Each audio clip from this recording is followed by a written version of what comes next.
I don't know about you, but I spent the entire weekend watching World Cup matches.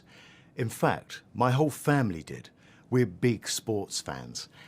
And while some people think of sports as just a fun interest, social psychologists have a wider view. Many modern social psychologists say that watching sports and identifying with a particular player or team fulfills an important human need. This is the need to belong to a group and feel a sense of self-esteem. In other words, people may have a deeper social motivation for following sports. It's not just about watching a game. Today, we'll take a quick look at 5 broad reasons why people follow sports. And then we'll come back to this idea of belonging and self-esteem. Okay? First off, people are motivated to watch sports because sports are really entertaining. Sports is performance art. We can observe superb athletes displaying their talent and dedication.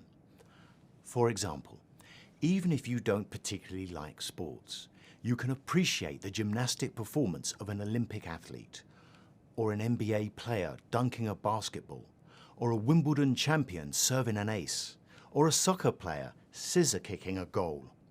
The beauty of sports performances can be enchanting. The second motivation for following sports is our love of competition. Human beings are competitive. We love competition, a race, a contest. When we watch athletes playing competitive sports, we get a kind of indirect satisfaction. We feel as if we are also in the competition. Our blood pressure and hormone levels increase along with the athletes. The third motivation for following sports is our interest in drama. All human beings in all cultures love stories. Sports is a great source of storytelling because sports involve personal histories and struggles, relationships and rivalries. We want to see how these individuals succeed and how they respond to challenges. We also want to know about their lives outside the lines, their real lives when they're not performing.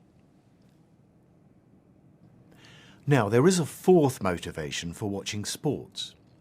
This is our desire to understand strategy. Games are interesting only if they involve some kind of problem solving and decision making. When we watch a sports event, like a soccer match at the World Cup, or even a chess match, we want to analyse the strategy of the players. We want to learn. What tactics do the players use?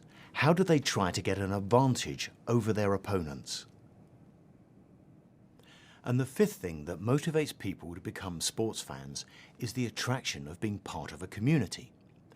People become sports fans because that experience bonds them with others. Being a fan allows individuals to feel like they're part of a group. They can experience a sense of belonging and acceptance. We definitely witness this at a national level, don't we? For example, at the Olympics, being a sports fan is a way for people to feel united as a nation. Fans feel a sense of triumph and glory simply when their national team competes. They love wearing the same colours, chanting and cheering with their group. It feels good. And fans can feel that they are involved, whether they are at the stadium or just watching at home. What's going on here? We can explain this with social identity theory, which was originated some 40 years ago by 2 British psychologists, Henry Teifel and John Turner. Social identity theory states that people behave in ways that increase their self-esteem. Self-esteem is a term in psychology that relates to mental health. We need self-esteem to be healthy. This includes self-respect, pride, and self-confidence. And being a sports fan is one way that people can boost their self-esteem. By associating or affiliating with a team, by wearing team colours, or by going to games and tracking wins and losses, fans feel that they are an integral part of something. They feel they're an important part of the team, part of a community.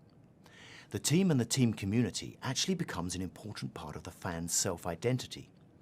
So when the team wins, it feels like a personal success.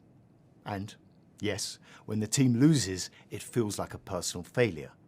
But even when our team loses, we can still feel self-esteem because we remain loyal, dedicated members of our group. And like all fans everywhere, we keep hoping for future success. Are you with me so far? Well, here's an interesting aspect of fan affiliation. It has to do with how social media reinforces social identity theory. Fans tend to use social media, Facebook, Twitter, Instagram, YouTube, and so on, as a way of broadcasting and reinforcing their sense of belonging to a group. With social media, fans stay connected and share their commitment to the team, and it works both ways. Teams and players also post regularly on social media.